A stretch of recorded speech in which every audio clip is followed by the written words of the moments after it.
everybody. Welcome to another episode of Movies Down Memory Lane. I'm Stephen Billings, and we are continuing our series talking about the great Jim Carrey. We are now in part 3, where we, I think, are talking about some of the most anticipated of this series, maybe films from him, because, of course, we know all the great comedies he's done, but a lot of what people really have gotten enamored with Jim Carrey by is some of his dramatic work. And of course, along with me to talk about it again, we got Andrew Cabral. What's up, man? Hello. Welcome back. Well, welcome back to you. Welcome back to me. Yeah, this is going to be, I guess, the most anticipated part, as you said, but also the most interesting part. I like to think of this as the meat in the Jim Carrey career sandwich, if you will. It's his media roles. It's the ones that we were not expecting at the time in which they came out, and I think they've just only gotten more loved over time. That seems So. to be the way I view these more dramatic roles from one Jim I think Carrey. some more than others, but we'll get Indeed. into it. Of course, along with us also is Mr. Dan Skip Allen. What's up, man?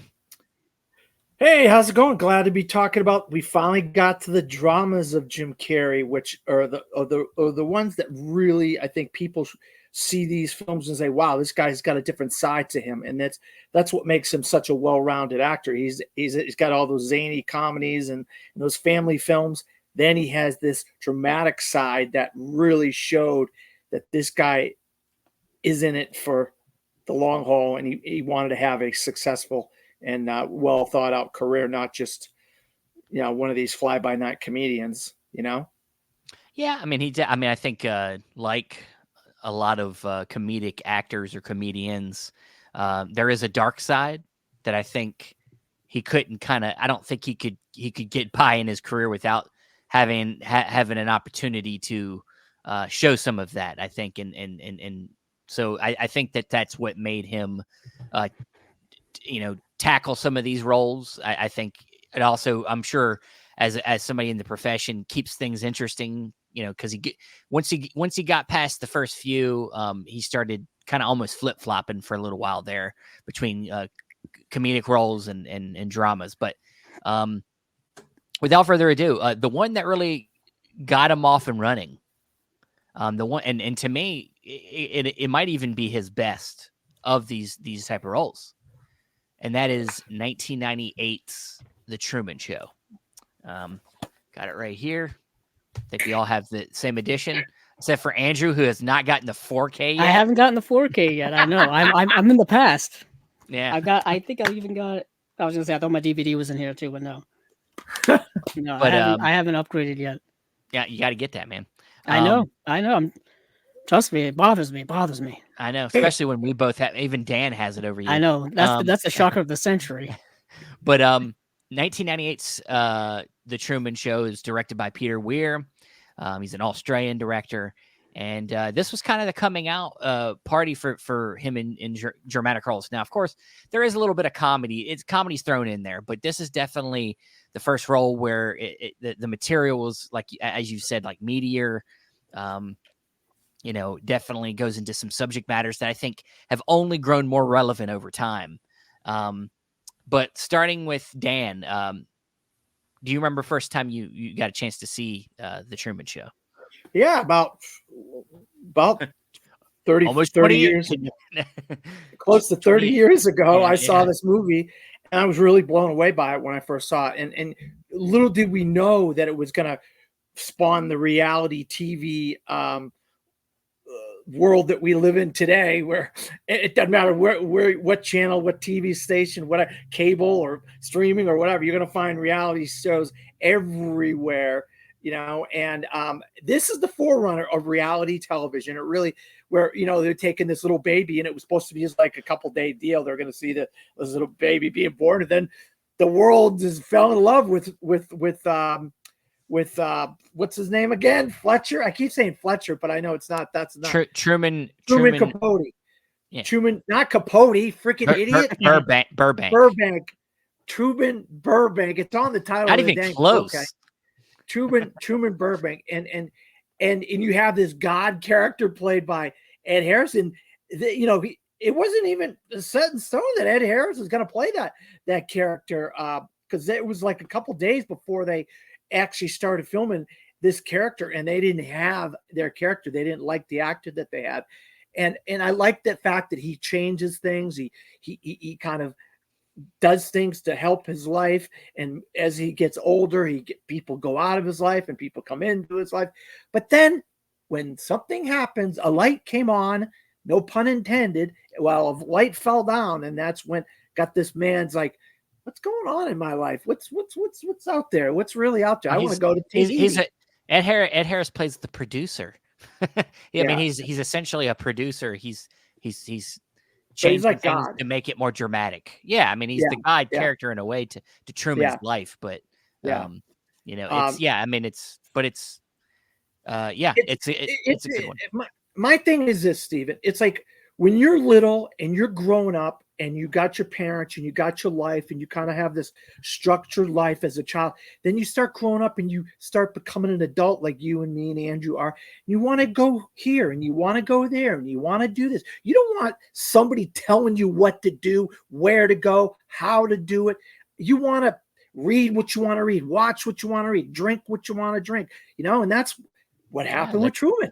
Well, I was going to say that's an interesting perspective that you're pulling from the movie as like an important thematic theme about kind of like feeling isolated or feeling constrained in your life.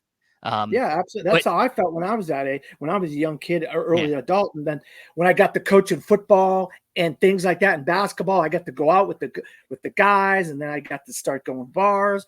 And I made some mistakes because guess what? I wanted to do the things I wanted to do. And then I went down a wrong path in my life. So a little bit of structure doesn't hurt anybody. Sure. Right. But Andrew, please tell us your first watches of this. I'm not sure when the first time I saw this movie. Probably when it came on like premium cable afterward, probably like the HBO, the Cinemaxes of the world, stuff like that. I obviously in '98 I was 11 years old and didn't really I wouldn't have gone to the movies to see a movie like The Truman Show. I, of course, knew who Jim Carrey was. Up to that point, this was already after he had been in The Mask. He had been in both Ace Ventura films, so people knew who Jim Carrey was. And so when this film came out, I knew of it, but obviously I was too young to really want to go see it. So it probably was sometime after, maybe years later, I saw The Truman Show, and I've seen it several times throughout my life. I think I owned it on DVD and then owned it on Blu-ray, something like that, or maybe just straight up got the Blu-ray. But it's a movie that like we've been saying, is way ahead of its time, kind of tapping into the concept of reality TV, which wasn't really a thing in the 90s so much. I mean, we had Real World on MTV. That was kind of an early kind of cultural, reality TV type of thing. I put reality TV in quotes because it's mostly Survivor kind of scripted and structured. You know what I mean? Survivor didn't come to 2000. So yeah, Survivor didn't come until after that. And of course, you have all of the programming that we've had now over the last 20 years. Wow. Real Housewives and all this kind of stuff. Jersey Shore, of course, that phenomenon from the late 2000s and whatnot. But this was kind of touching on the idea of, a kind of sci-fi concept of what happens if we take somebody from birth all the way through their life and just watch their life, but we're also kind of structuring it in the way we want to. He lives in this kind of artificial world where they can control the weather, they can control the daylight or the nighttime. The people who inhabit it are actors, you know what I mean? So everything is structured. So it's not quite reality. It's playing with reality. It's manufacturing reality. It's simulated reality. It's simulated reality, but you're trying to, I guess, capture humanity or get as close to natural humanity as you possibly can, but in a way it throws out the idea of the concept of free will, the idea that we all have free will, like Dan was saying, to make certain choices, whether they be good, whether they be bad, the consequences of that, all that stuff. They're trying to kind of like throw all that away because they're creating the structured world.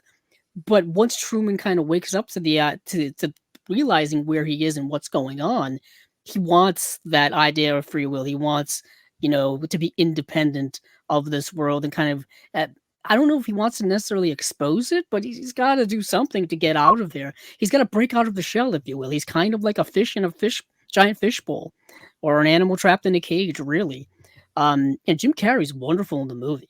Mm. Like you said, the combination of drama, of comedy, the balance of the film is really, really good. And you have the Ed Harris, like I said, the overseer, the godlike figure, who's kind of the architect of this whole thing. This was even before the concept of the Matrix, which wouldn't come out until a year later. So the concept of artificial realities wasn't quite as big as it is now. You know what I mean? People had played with it before in movies and TV, but not at this kind of human, real type of level.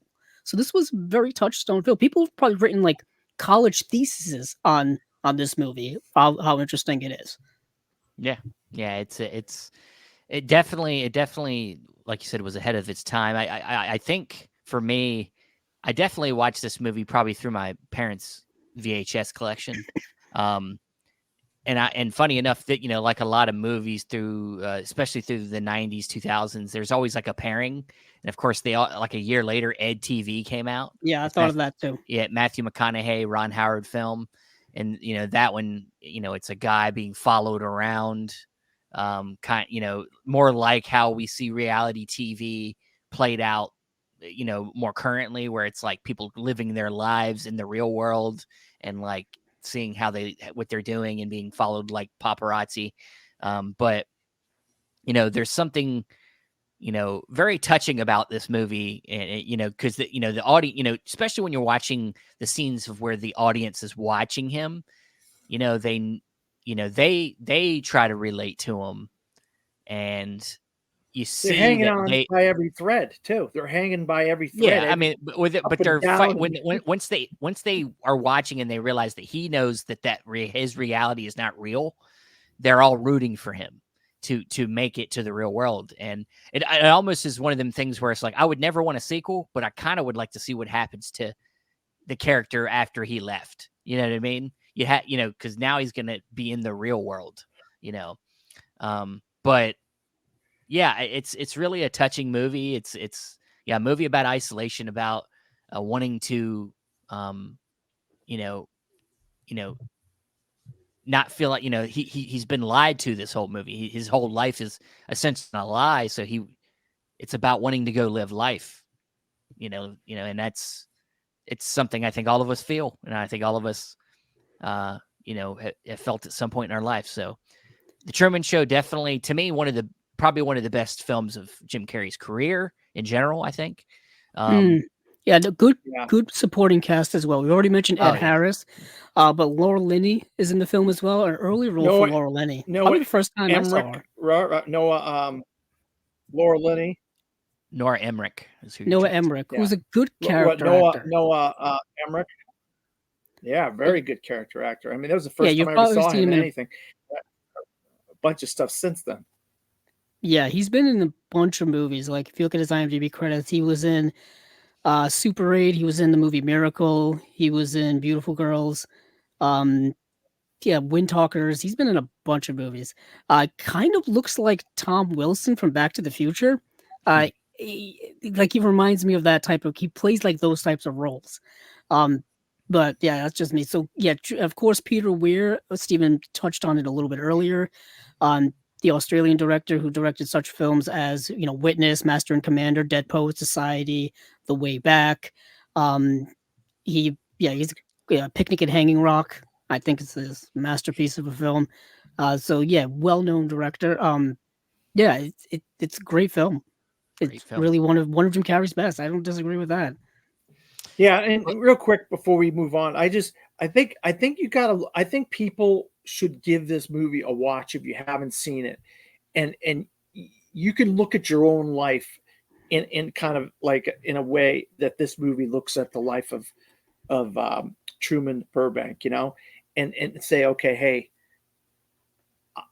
it seems like he has his perfect life, but he really doesn't, because he wants to get out and he wants to explore and he wants to see what's out there, and I think we could all relate to that, where let's go out and see what the world has in store for us. And then sometimes it's good, sometimes it's bad. Yeah.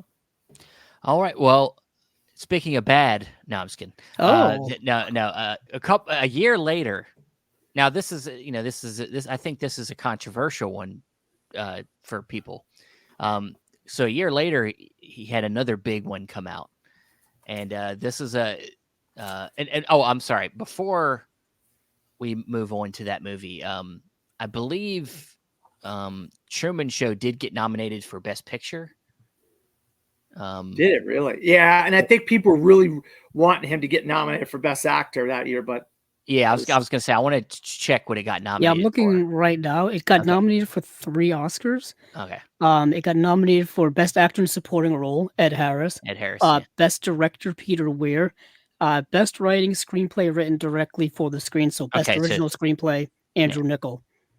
yeah. So no picture, but yeah, still pretty acclaimed film there. So, but the film I was heading towards, Yeah, I'm uh, curious what you're referring to. Man on the Moon. Oh, I thought people loved this movie.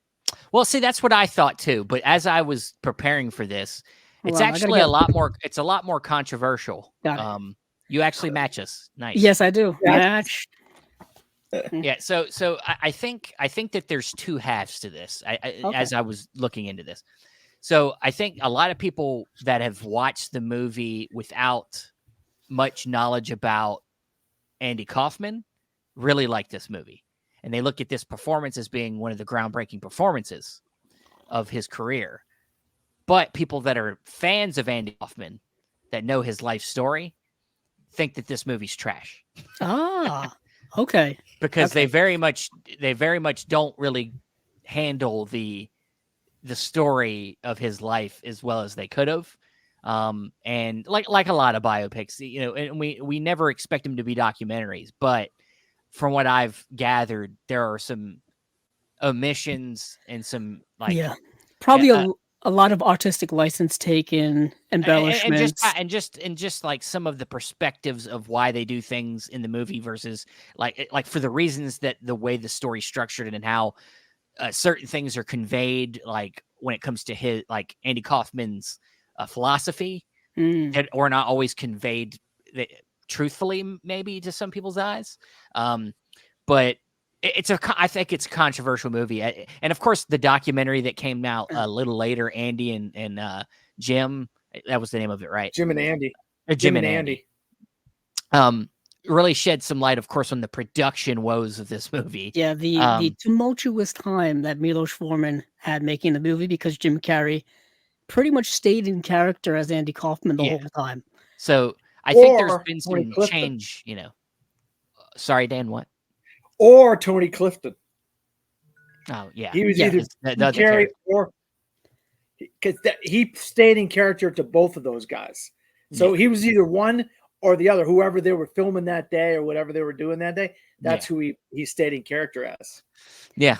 So I think that this one has gotten a little bit of a revisionist, look at it.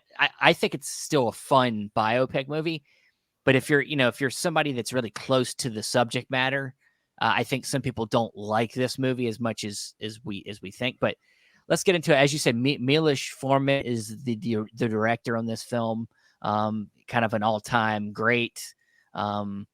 We recently, what has it been, about 5 or 6 years ago, he passed, but he did films like The People versus Larry Flint, Amadeus, of course, One Flew Over the Cuckoo's Nest, some of his big films. So what, Dan, you're holding 3 up? No, I was counting all the movies that he did that are good. Oh, well, I'm not going to count off everything he's done, so you don't have to count everything. Oh, okay, But yeah, so this film, of course, is kind of I wouldn't say it's an autobiographical, obviously, especially if I was a fan of Andy Kaufman's life. This somewhat loose adaptation of his life. But he's a comedian, of course. He gets into all his antics, some of his personal life stuff. I've always thought that this was a solid movie, and I do think that the performance is the thing in this movie that I think would bring me back to it. And of course, written by Larry Karaszewski, somebody we've actually talked to, and Scott Alexander. So that's pretty cool. But it also stars Danny DeVito, Um, Courtney Love is in this movie for a little bit. But yeah, first Paul impressions. Giamatti. Yeah, Paul Giamatti's in Paul it. Giam- yeah. Well, Andrew okay. Yes. or And, Dan. Dan's gonna butt in. Go ahead. Yeah, might as well. I'm Dan, sorry, take it but I mean, away. I lost you, Dan. You're um, breaking up. I grew up with Andy Kaufman, and I lived Gotcha. through this period of in Andy Kaufman's life when he was on Taxi. I freaking loved Oh, Andy I love Kaufman Taxi. I love on Taxi. Taxi. I loved it, and I'm a massive wrestling fan. So I knew about the whole Jerry the King Lawler stuff, and I knew it was fake because I know wrestling is fake. Not this stuff ain't real. Anybody that took that stuff and thought that was real, I mean, they got David Letterman involved, they got his girlfriend involved, they got all these people involved. But I think the thing that really threw people for a loop with Andy Kaufman is the Tony Clifton character. They didn't really know that Tony Clifton was really Jim Carrey, and then his manager, played by Paul Giamatti in the movie, was Tony Clifton after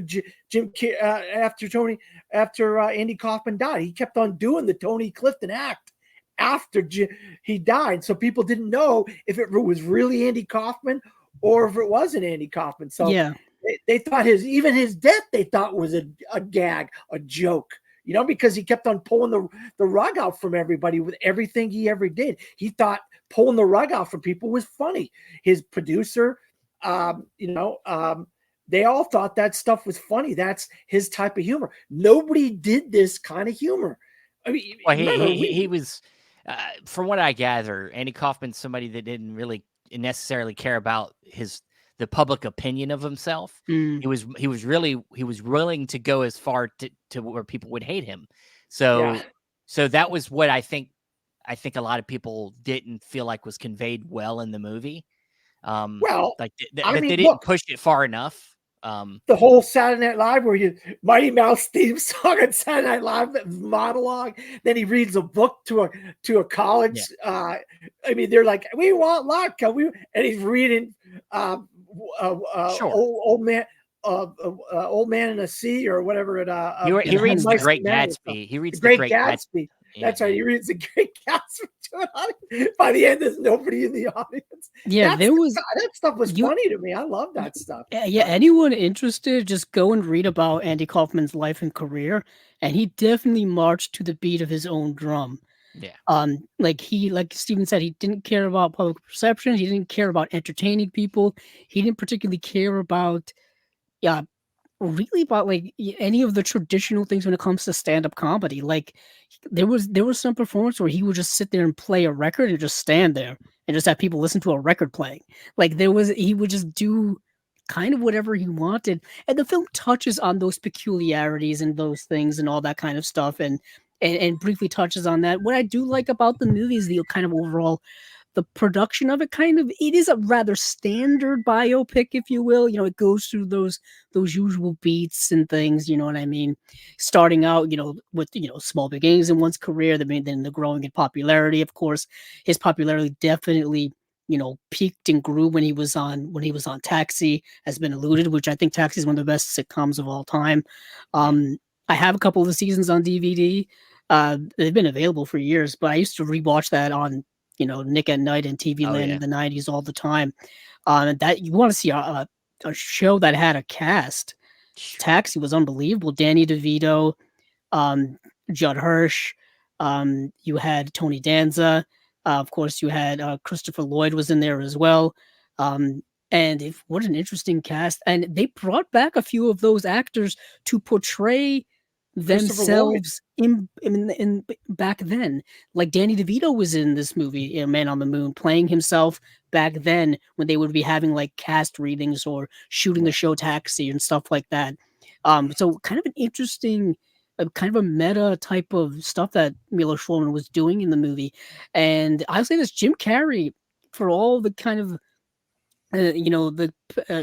people not liking certain portrayals as an actor and what he was doing in the movie, I thought was really good to portray Andy Kaufman, who was a very unique individual. You've got to be kind of unique yourself. You know what I mean? You've got to be a little bit off to kind of play this character or be a very good actor. And I think Jim Carrey's a little bit of both, or a Yeah, lot well, of both, really. You know, look, we don't know. We can't sit here and know the person for real. We don't know Jim Carrey in real life, so we don't know how crazy he really is. Mm, But in recent years, he's shown that he's maybe a little bit out there. So I think definitely opinionated. Definitely it, has a lot to say. that too. So I think it was always there. I think he's always been somebody that's been out there enough to do a character like this, and he might have taken it a little too far. Well, yeah, if you watch Yeah, that 'cause that documentary, you see yeah, kind of pushing it. he was doing the whole method acting kind of thing where he was Sure, either it was doing a Andy Brando, Kaufman or he was Tony Clifton off the set. And people, you listen to I watch a lot of the special features and stuff of the Blu-ray, and they talk about how Milos Forman says he didn't know who he was going to get when he acted when he came to set that day, who Jim Carrey was going to be, whether it was going to be Tony Clifton or if it was going to be Andy Kaufman, and he had to find a way to work around whatever Jim Carrey was doing, And Danny DeVito, by the way, Andrew, they cut the character of Danny DeVito's character in Taxi out of the movie completely because he was playing Andy Kaufman's agent. So because he was a producer on the movie and the aging character, they're like, well, hell, we just won't have him in the taxi scenes. So he's not in the taxi scenes as his character from Taxi. But like you said, like Christopher Lloyd, like what are they using CGI on Christopher Lloyd? Because he looked like he was 30 years younger. No, not at that time. Not at that time. No. I mean, that was crazy because he didn't look like Christopher Lloyd would have looked in 1998. He would have been an old guy in 1998. He wouldn't have had brown hair and all this stuff. He would have looked like an old guy, right? Oh, you could use a wig and makeup. A wig and makeup maybe to make him look 30 years younger. You know what I mean? But yeah, that was some crazy stuff. But the wrestling stuff is what I really resonated with the most, besides because he threw, like, he was like, I want to wrestle women. And then they got all these people to hate him because he was wrestling. And that's what's got the whole rivalry going with Jerry the King Lawler and stuff. But that stuff was really fun. The Letterman, I remember watching that Letterman interview when I was a kid, and people thought that was real. They had no idea all that Jerry the King Lawler stuff was fake. And I was glad to get. Go ahead, Dan. I'm sorry. I was just glad they got Jim Ross to come back as the announcer and Jerry the King Lawler to come back to reprise himself and stuff like that. So that really brought an authenticity, like you said, with the Taxi actors and then also with those guys. So that's why I really like this movie. I mean, I don't know what I'm a big fan of Andy Kaufman. I'm a big fan of Jim Carrey. So I love this movie a lot. So I can't really talk about not liking the movie or it losing its luster 30 years later or whatever, because I think it's a masterpiece of a film, but that's just me. Yeah. There's a lot of there's a lot of people that it goes back and forth on it, but I think it's solid. It's definitely it's one of the movies that has a story behind it that I think makes it even more interesting than it already is. With the documentary and stuff. So I think it'll have its staying for some people. Yeah. And that whole thing Dan was talking about, some people did think that he faked his own death and that he was like hiding out somewhere because there were Tony Clifton performances after his death, for like years after his death, it would happen. Bob Zamuda played him all those years. Bob Zamuda played him. So, and there's a very like homage to that towards the end of the movie. I think the movie, not giving it away, the movie ends relatively celebratory of Andy Kaufman's life, which I think it has a very nice sentimental ending. Yeah, I've always been a fan of the movie. It's a movie that I think, once again, probably something I saw on cable well after it came out. Like this was another movie I probably wouldn't have seen in the theater at the time because I was too young or just uninterested at that ripe old age of. When did it come out, Stephen? Would you say 99? 99. Yeah. So I would have been like 12. I was seeing them. I was watching The Matrix that year. I was watching The Phantom Menace. Year. What a great year for movies, though. 1999. God, we need to do a podcast on 99 movies. No, we're not doing that. It'd take for fucking ever. Yes, it would. That'd be a great podcast. Yeah, Like great Dan, you and your lists and your 90. you know, we got to do. There would be like hundreds of. It would be like 100 movies. I ain't gonna do that many movies in a year. Not in a But year. I'm not saying in a year. You're just making an ongoing podcast. I think oh, it would be Jesus. amazing. But Well, do it then. Go for it. I got the book. I got the book. Don't you guys got that book? I Yeah, I gave know you? you bought me a book. You bought it for me. That's What was what I it? did, The right? best movies of '99? No, that's not it. Where is Well, we're not doing that podcast right now. So, but the next movie that pops up in his career that would fit this category is one I think that's a little bit underrated. Mm. Directed by one of the, I think, a really underrated great director, Frank Darabont, and that is the film The Majestic. Came out in 2001, and this is the old one. snapper case? Of course, it's very nostalgic for us as movie fans. It's definitely got a nostalgia for that love of movies. And so in this film, Jim Carrey plays. He starts out. He's like a screenwriter in Hollywood, and then he gets in an accident, washes up on shore in a small town. He's lost his memory, and then he's taken in by the town, and he is then it's found out that he is the missing son of man in the town. Like, this is during the World War II era, so a lot of people from that town had gone off to war and had never come back, had died in the war. And Jim Carrey washes up on shore in this town, and he looks just like the son of one of these people that had lost their son in the war. So they think it's him, and he becomes like kind of somebody that livens up the town again. And at the same time, the guy that he thinks is his dad owns the movie theater in the town called the Majestic. And so they reopen it, they spruce it up. Town becomes a whole big thing. I don't want to give away the whole story, but to me, this is a nice nostalgic type of almost cinema paradiso type of movie in a way. It's a movie that I think it's getting better with age. I do. Sure. I think. I mean, we talked a lot on Chasing Labels with the whole idea of the reappraisal of older films, or movies that have come out, in the past. And I think this movie's ripe for a reappraisal. It's got its issues, I think, a little bit. It's set in 1951. It's set around the whole, the communist Hollywood blacklisting, the House Un-Americans Committee, all this kind of stuff. And what happens is the Jim Carrey character gets wrapped up in that initially.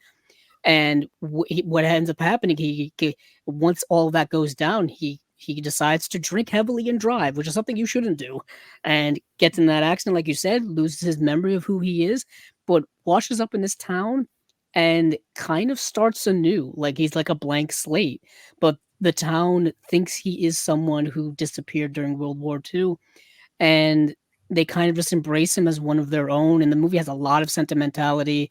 It's a period piece, obviously. When it comes to, I think, why people really didn't like this movie at the time, it is a straight drama. It doesn't have quite the balance that The Truman Show had. It doesn't have a little bit of the comedy that Man on the Moon had.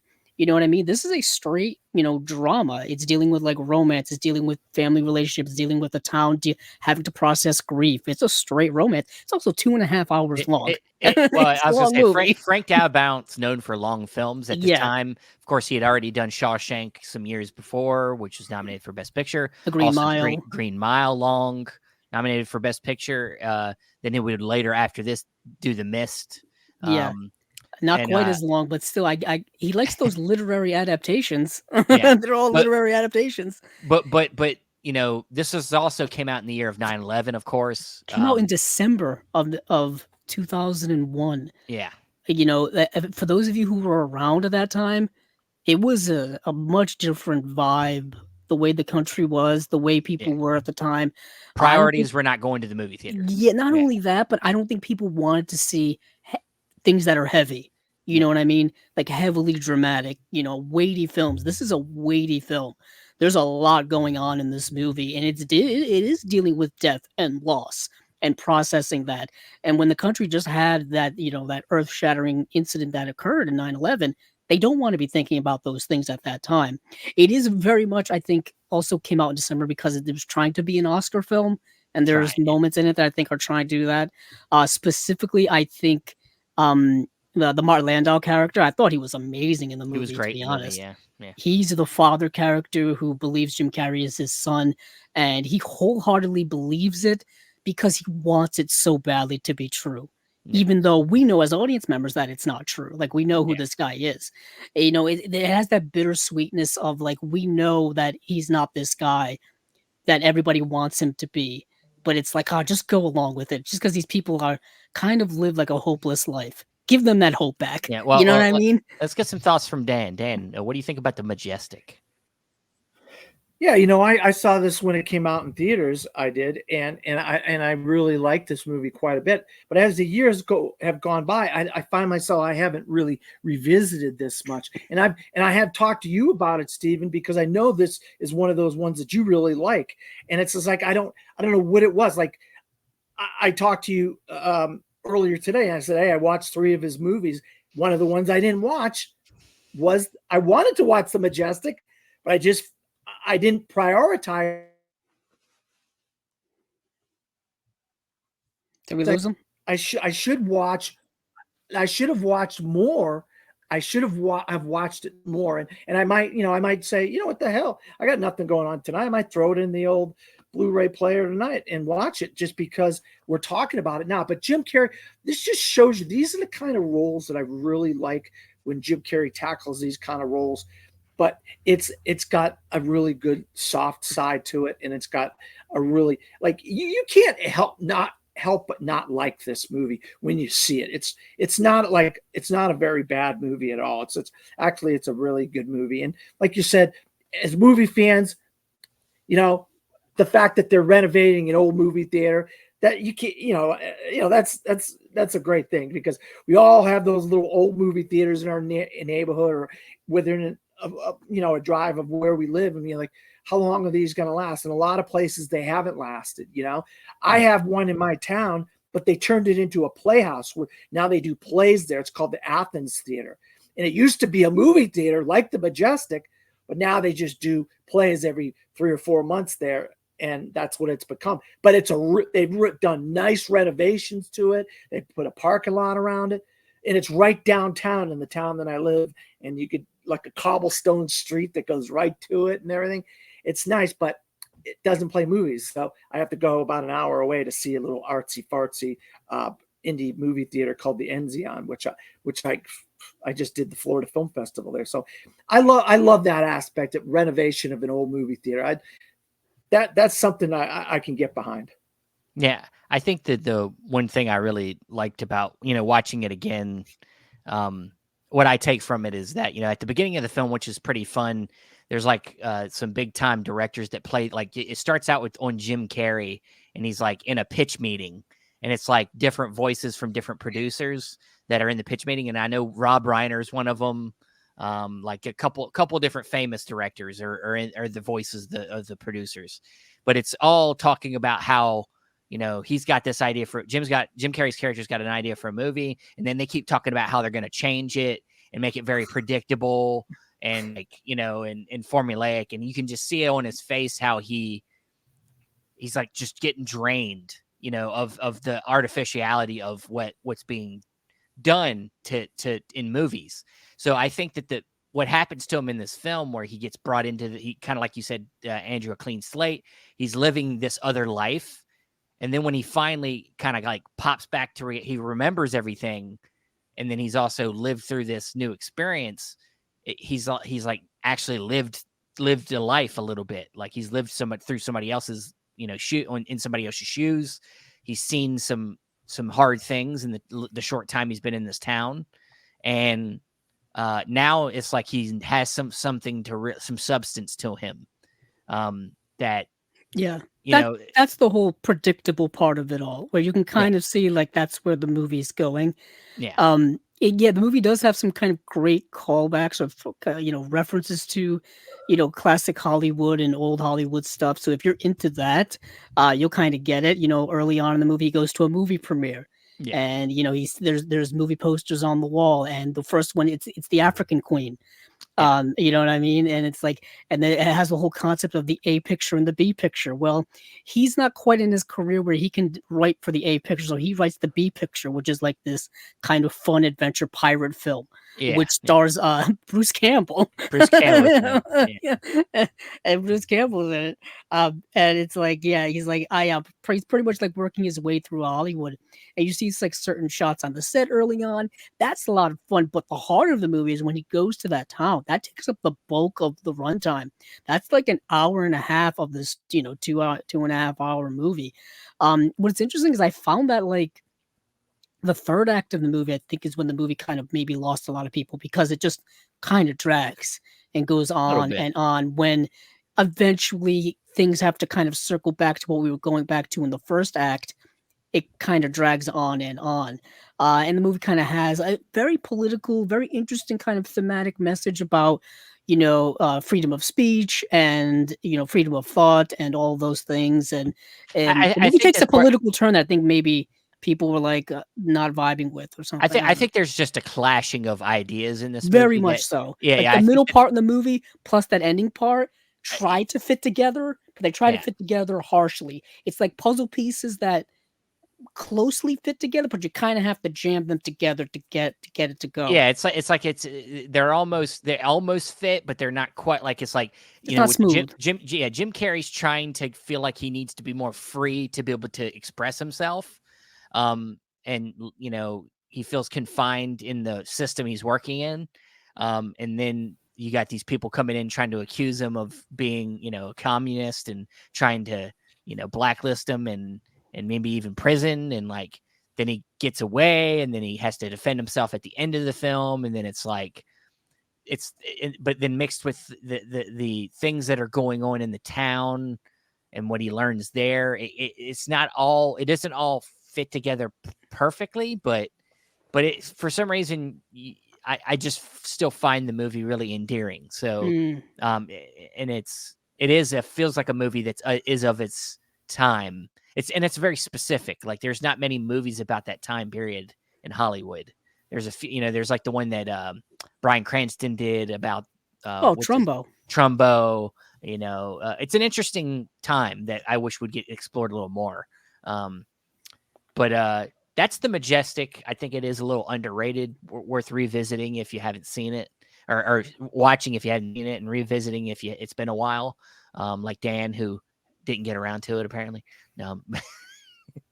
But all right, so the next one, I think we could all safe to say is it. I think this is going to be the favorite of most in this class here.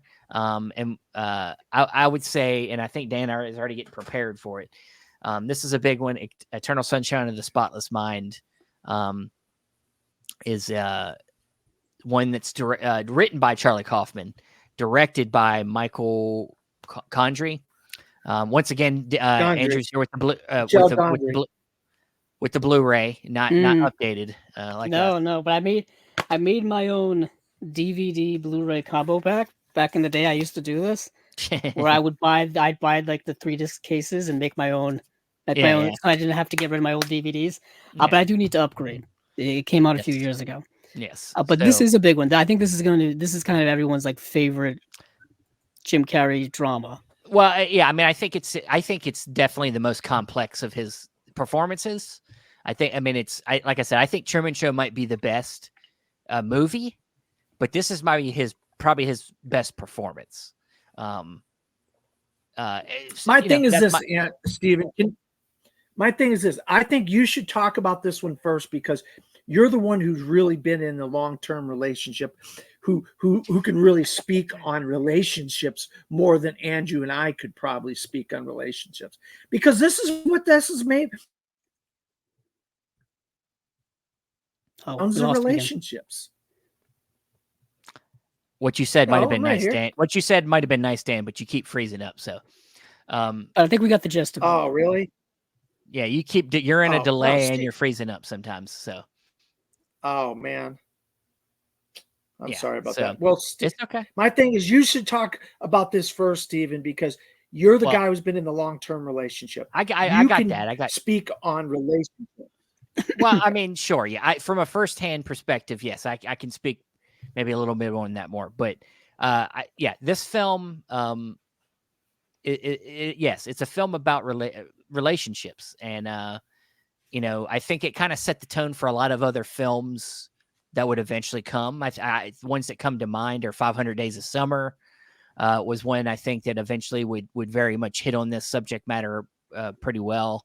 Just kind of just very raw in dissecting the complicatedness of what it means to share your life with somebody, and how you can be very selfish, you can be very one-sided, you can be very the sacrifices you have to make, the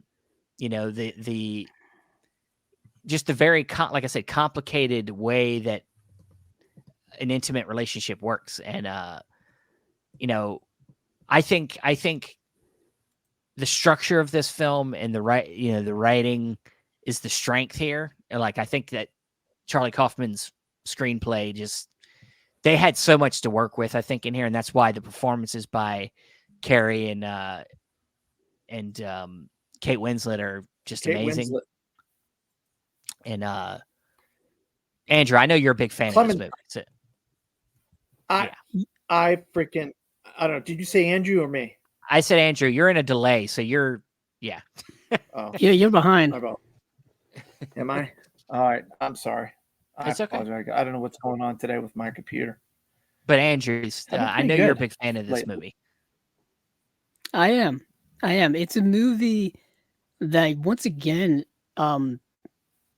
it's been beloved. It's been referenced. It gets talked about every year. Coincidentally, around Valentine's Day, people bring this movie up.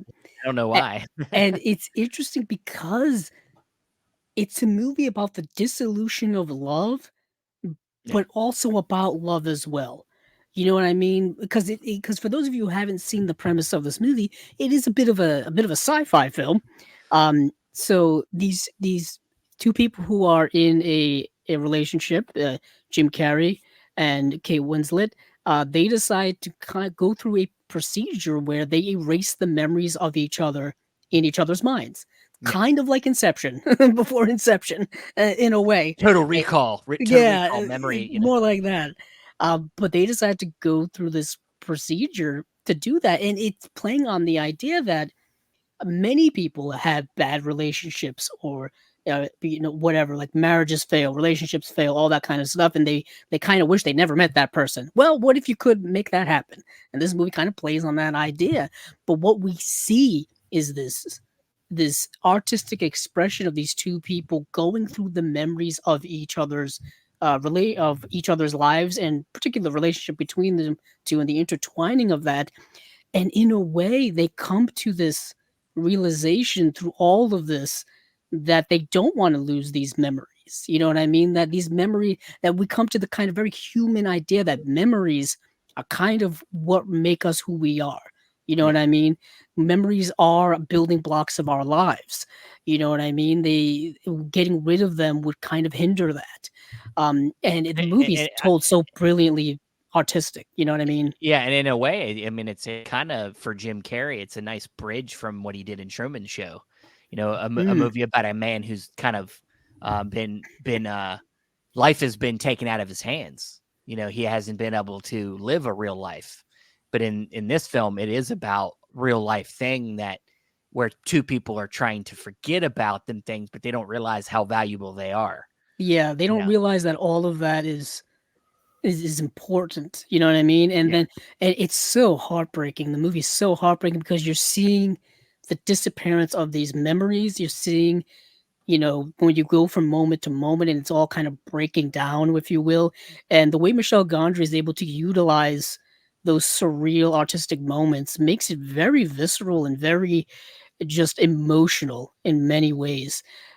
Specifically, there's all kinds of visual things that he does when it comes to Kate Winslet's hairstyle that changes, and just the visual worlds that he's able to create. And he was doing this, in the early 2000s. This isn't like modern day CGI that we have now, but it works very well. He's a very visual filmmaker. For those of you who don't know Michel Gondry's work, he does a lot of like music video stuff. Of course, that's all visuals, really, if you think about it. He used to shoot like skateboard videos in the 90s as well. But he's done a lot of stuff when it comes to visuals over the years. Yeah, it's a beautiful, tragic movie. I remember the supporting cast being very good as well. You have Tom Wilkinson, the late great Tom Wilkinson. Elijah Wood is in the film. Mark Ruffalo's in the film. Kirsten Dunst is in the film. Um, I believe Tom Wilkinson's like the doctor who like developed this whole method of erasing one's mind. Yeah. I think Elijah Wood and Kirsten Dunst are the two people that like go to your home and hook you up and like run the machines. But then they also like party in your house while they wait until your mind gets erased. It's like they kind of ransack your house. But it's a very interesting, thought-provoking movie. Yet again, another one like The Truman Show where you can write just academic papers on this film. And it's very much peak. I would say peak Jim Carrey's dramatic work. Like he's really going full nines in this movie. It's interesting where it's situated in his work as well, because it would be, I think after this he would maybe go back, Steven, to doing more comedy. I'm not sure. Well, he does. He like I said, he did a lot of flip Yeah. flopping.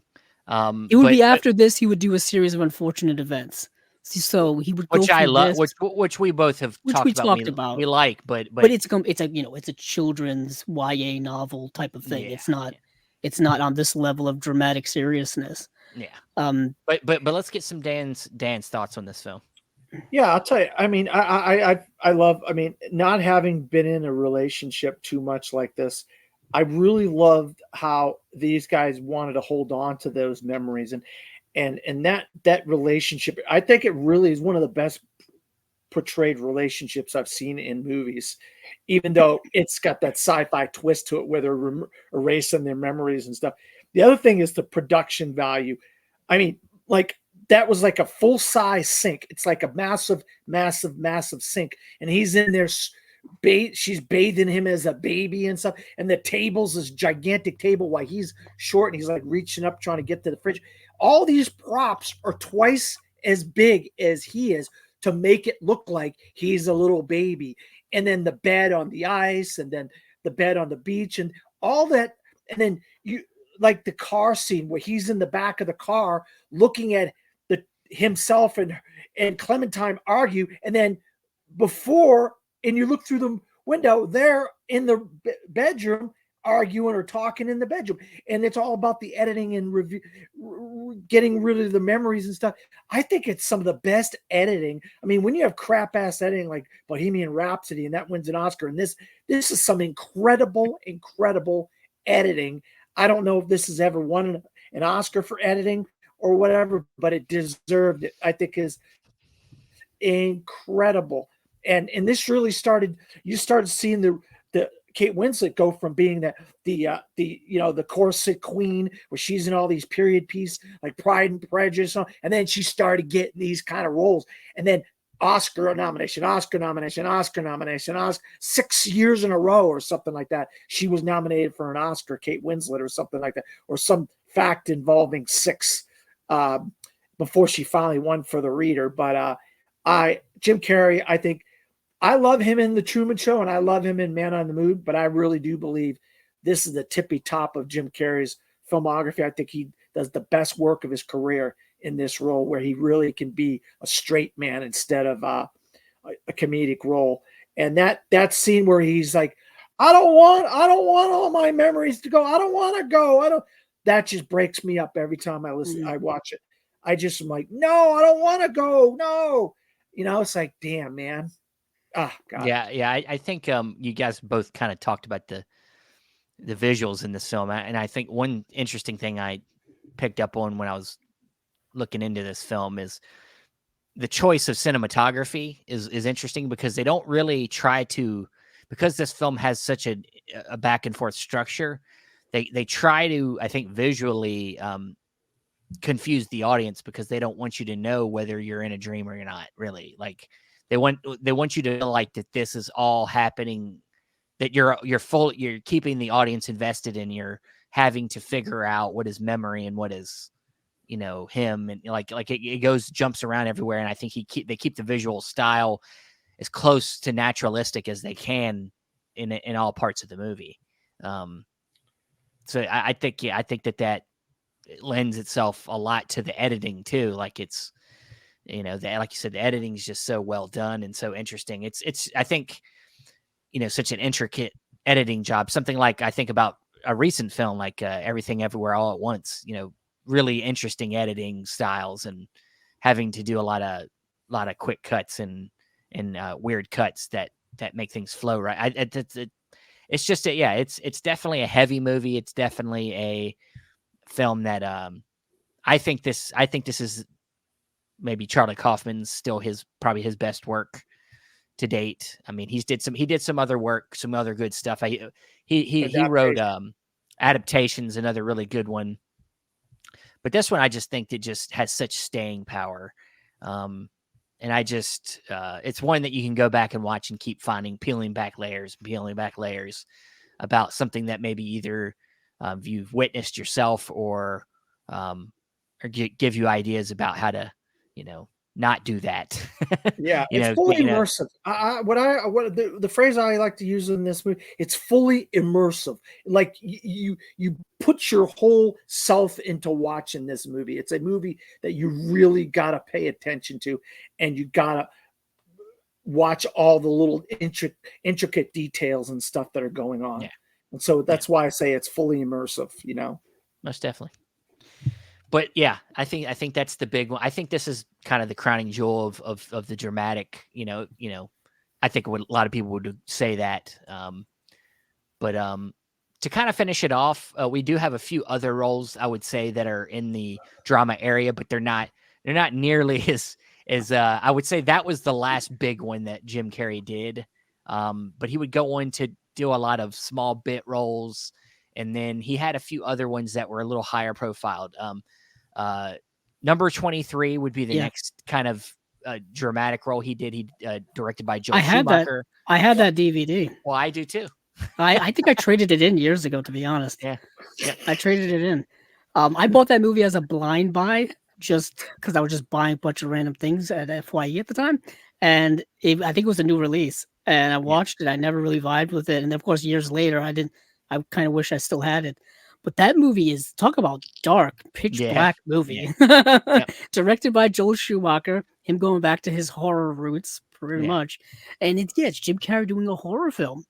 Something we hadn't quite seen before. If I remember correctly, he's obsessed with the number 23. Yeah. And he sees the number 23 like everywhere. Like it just happens to be everywhere. It's like the universal number, and he's obsessed with it. That's all I remember from that movie. Yeah, it's during this time where it's like every movie kind of looked like, it's like the Zodiac came out, like everything looked like Seven.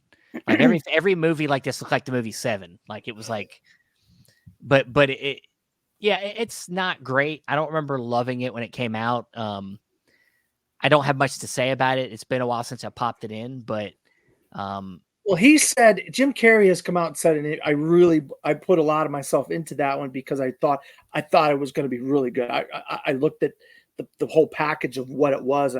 This is going to be good, and it just wasn't received that well. And people, in hindsight, people don't think it's that good. So there you go. I mean, I'd be excited to revisit it though, but I just didn't have time before this podcast.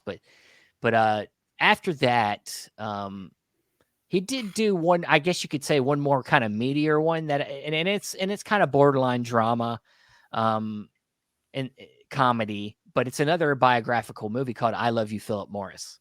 And this one, he plays a con man who comes out to be, a gay man, and then then he gets caught, doing he gets in trouble, goes to prison for 25 years, and then meets Philip Morris in prison, and they begin a relationship, and then it becomes a whole crazy life. It's been a while since I've seen this one, but I know at the time it was pretty, it was pretty controversial in a way. He was, at the time people were not as open as they are now. Stuff like Brokeback Mountain was coming out when you had gay lead characters kind of in the mainstream, played by big actors.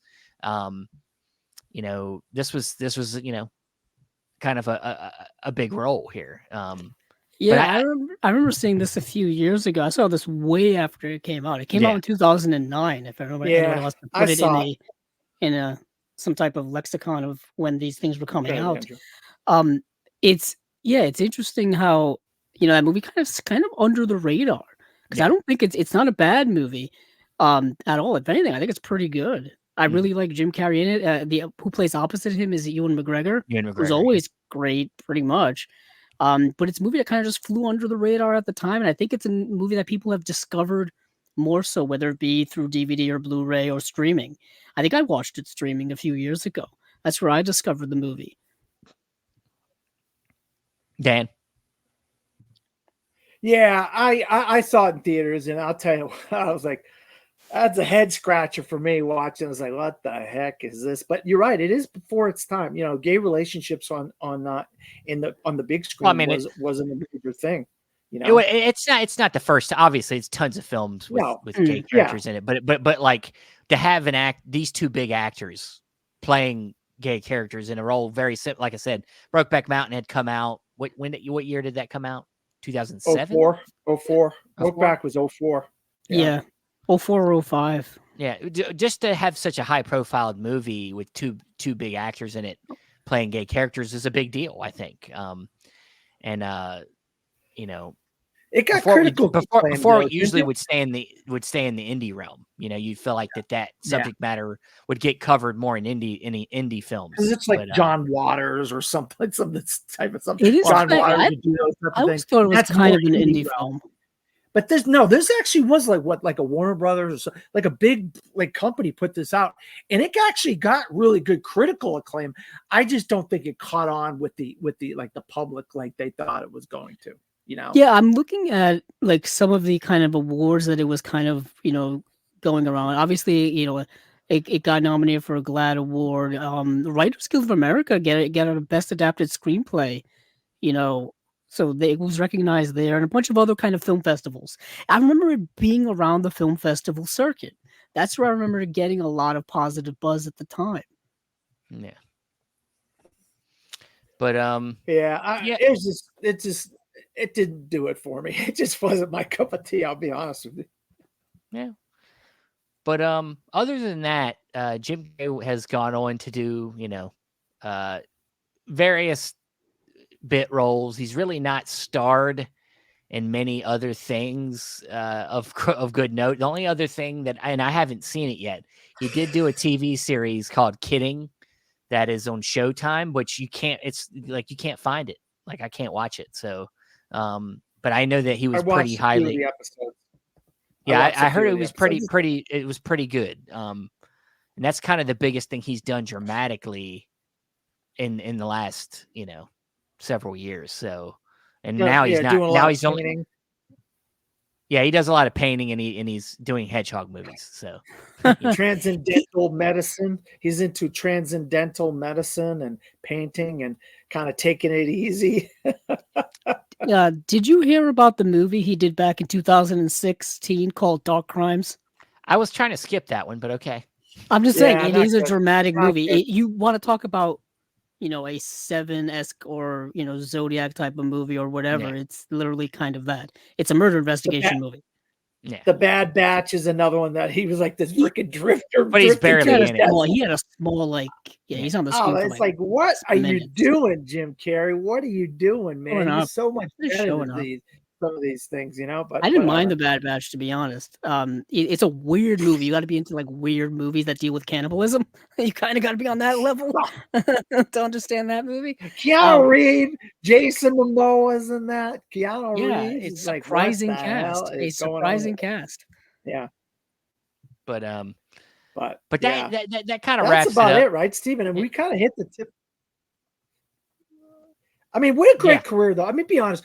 We've been watching. We're all old enough to where we've been around 30 years or so, where we could see this man's career blossom from what it turned into, from In Living Color to now he's doing Sonic the Hedgehog movies. But we had a really, I mean, this is arguably one of the greatest comedians of our lifetime and comedic filmmakers of our lifetime. Don't you agree? Oh yeah, I mean he's definitely somebody that's made a stamp and a lasting impression on film history and just our lives. He's iconic.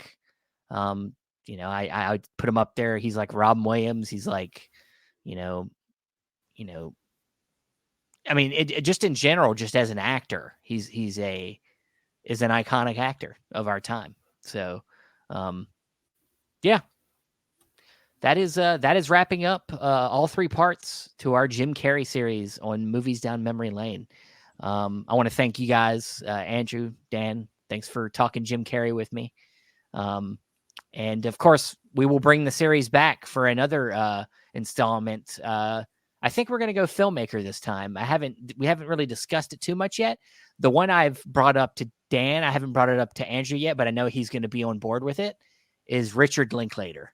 I think that would be a cool filmmaker that not only is one we all like, but he's got a new film coming out, Hitman, the Hitman coming out on Netflix. So, and Dan's seen it. He loves it.